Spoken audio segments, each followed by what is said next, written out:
Voter പട്ടിക തീവ്രപരിഷ്കരണത്തിനുള്ള വിവരങ്ങൾ തേടി BLOമാർ നാളെ മുതൽ വീടുകളിലെത്തി തുടങ്ങും. എന്യൂമറേഷൻ ഫോം പ്രിന്റിംഗ് അവസാന ഘട്ടത്തിലാണ്.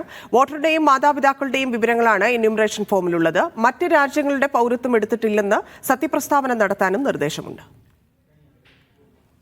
ഓരോ വോട്ടറുടെയും എന്യൂമറേഷൻ ഫോം തയ്യാറാക്കുന്ന പാലക്കാട്ടെ ഒരു പ്രസ്സിലാണ് ഞാനുള്ളത്. എന്യൂമറേഷൻ ഫോമുമായി ബന്ധപ്പെട്ട കാര്യങ്ങളിൽ എന്തെല്ലാമാണ് വരുന്നത് എന്ന് നമുക്ക് നോക്കാം. ഇന്ത്യൻ തെരഞ്ഞെടുപ്പ് കമ്മീഷൻ എന്യൂമറേഷൻ ഫോം എന്ന് രേഖപ്പെടുത്തിയിട്ടുണ്ട്. പിന്നീട് ഉള്ളത് ഓരോ വോട്ടറുടെ വിവരങ്ങളാണ്. വോട്ടറുടെ ID കാർഡിൻ്റെ എപ്പിക് നമ്പർ, അദ്ദേഹത്തിൻ്റെ പേര്, മേൽവിലാസം തുടങ്ങിയവയാണ്. പിന്നീടുള്ളത് ജനന തീയതിയാണ്. വോട്ടറുടെ ജനന തീയതി, പിന്നീട് ആധാർ നമ്പറാണ്, അത് നിർബന്ധമില്ല.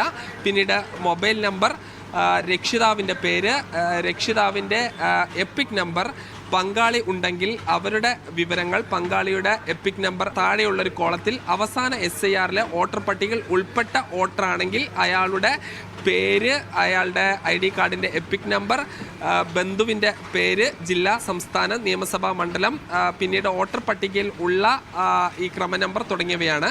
നിരവധി ആശങ്കകൾ നിലനിൽക്കുന്നതിനിടയിലാണ് SIRുമായി ബന്ധപ്പെട്ട എല്ലാ നടപടിക്രമങ്ങളും ഇലക്ഷൻ കമ്മീഷൻ അതിൻ്റെ അവസാന ഘട്ടത്തിലേക്ക് എത്തിക്കുന്നത്. ഷിജു ചിറ്റൂരിനൊപ്പം സാജിദ് അജ്മൽ, മീഡിയ 1 പാലക്കാട്.